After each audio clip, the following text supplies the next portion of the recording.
Coming up on today's episode of Verts, my name is Harrison Graham. We're going to dive into 5 scenarios that could cause chaos in the college football playoff. First year of the 12-team system, couple of weeks left in the regular season, and then we got Championship Saturday.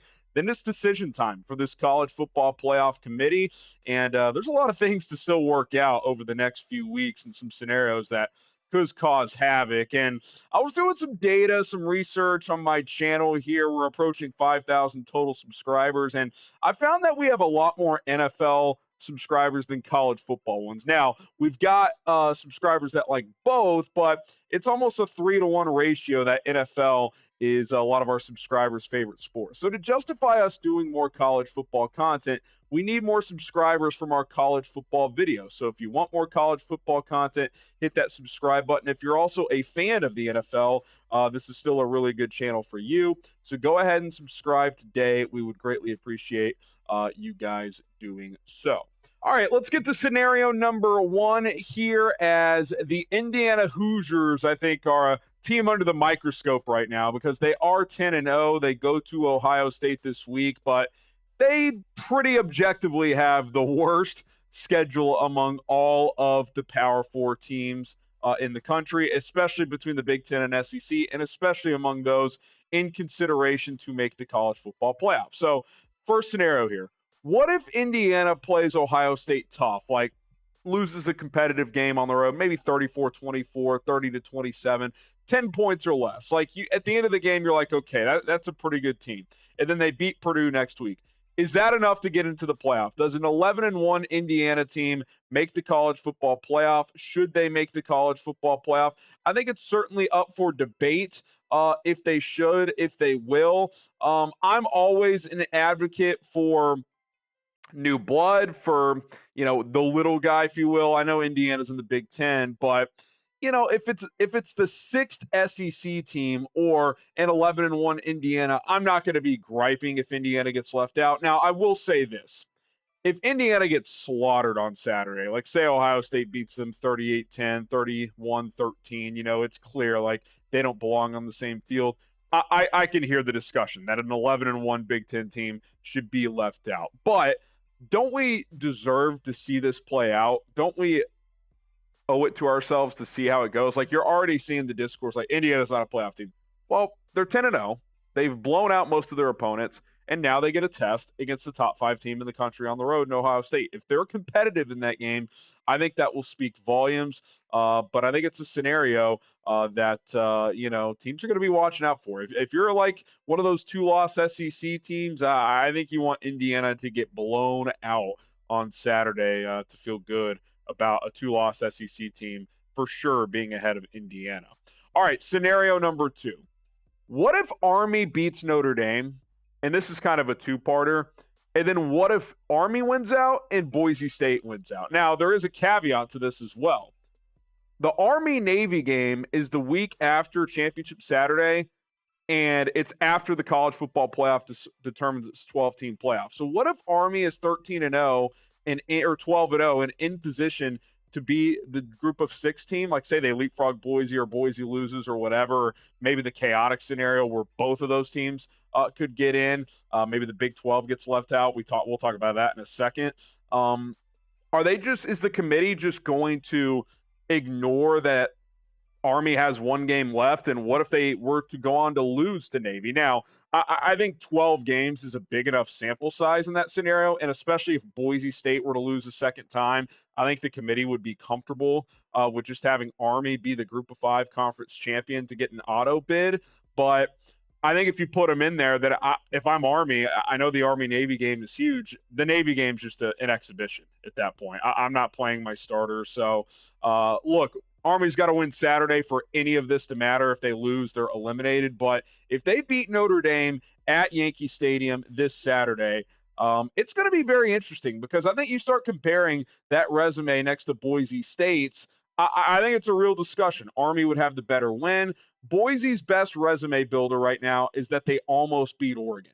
That's a lot because Oregon's the number 1 team unbeaten in the country. I get all that, but it was a loss. Their next best win is UNLV or Washington State, who lost last week. Not bad wins. Those are good wins, but I think winning against Notre Dame would be more significant than anything Boise has done. So I do think it's a scenario that we're going to have to consider and something to keep an eye on. So if you want the ultimate chaos, you should be cheering for Army on Saturday.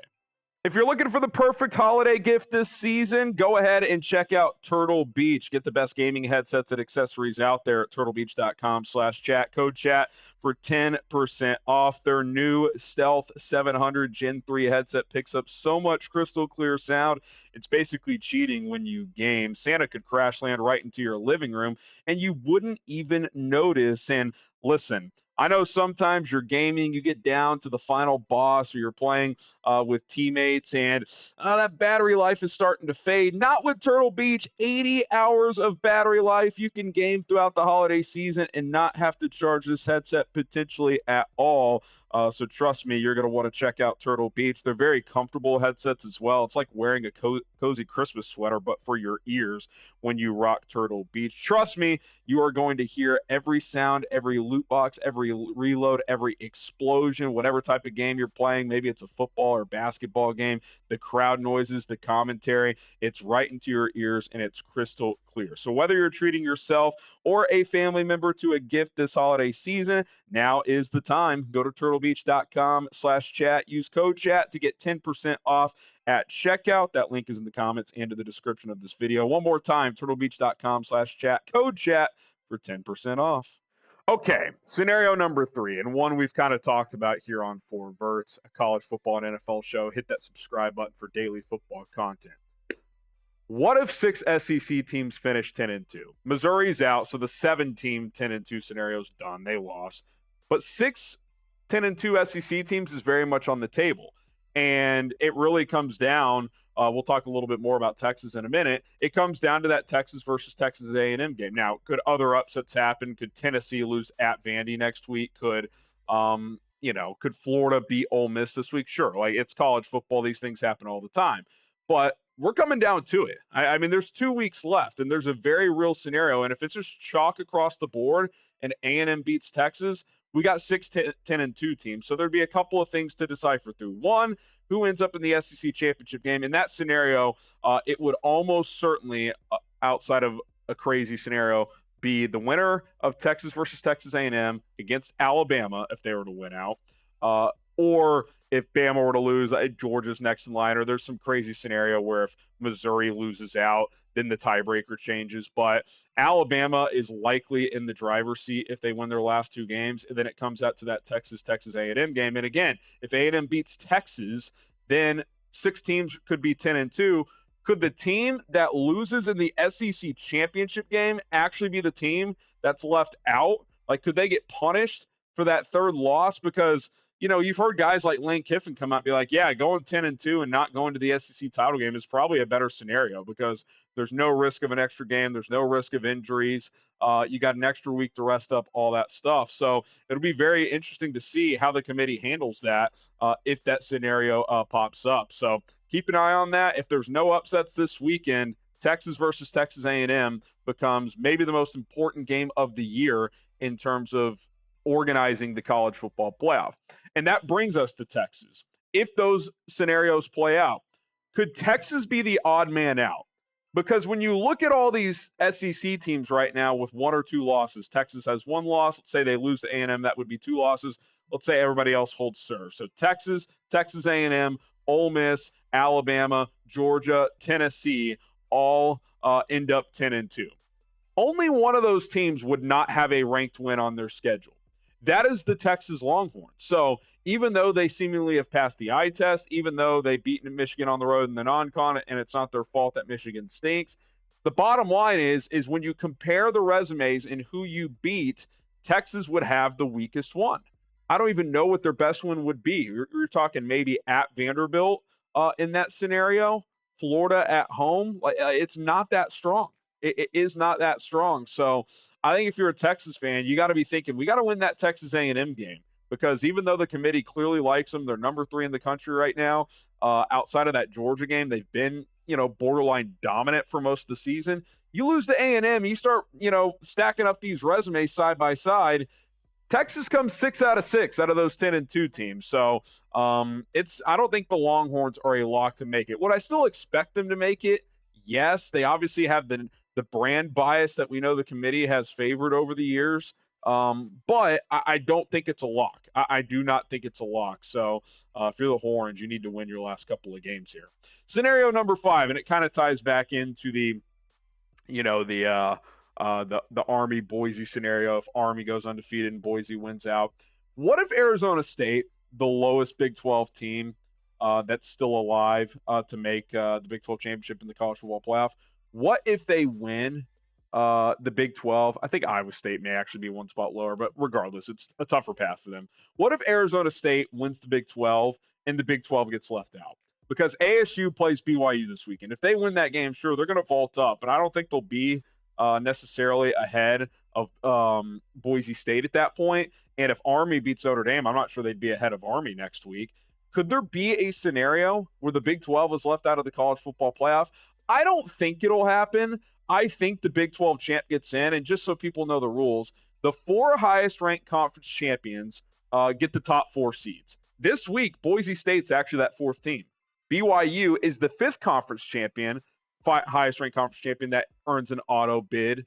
And so they're in right now, despite being 14th. They're the number 12 seed in the bracket at this point in time. But again, if Army beats Notre Dame and wins out, there's a small scenario where Army could end up ahead of the Big 12 champ, which would leave the Big 12 champ as the 6th highest conference champion, which does not earn an automatic bid into the college football playoff. So if that team is outside of an at-large ranking, where it's usually, be 11, 12, 13, whatever the case may be, depending on how the bracket plays out, that's very much a possibility. Now, would I bet on it? No. I still think the committee would have the Big 12 champ is at least the 5th highest ranked conference champion. But there's a small scenario where the Big 12 could get left out, which is kind of crazy to think about, but something that we all need to be aware of with just a few weeks left to go. So there you go. 5 college football playoff scenarios that could happen over the next couple of weeks that could cause chaos. Drop your favorite chaotic ideas in the comment section down below, and we will continue to keep an eye on this big weekend of games this weekend. We got Indiana, Ohio State, BYU, Arizona State, and a virtual elimination game. Army, Notre Dame. Could Florida upset Ole Miss? College football. These things happen all the time. My name's Harrison Graham. Subscribe to 4 Verts. We'll have a Thursday night football reaction show tonight as well. So we'll see you then.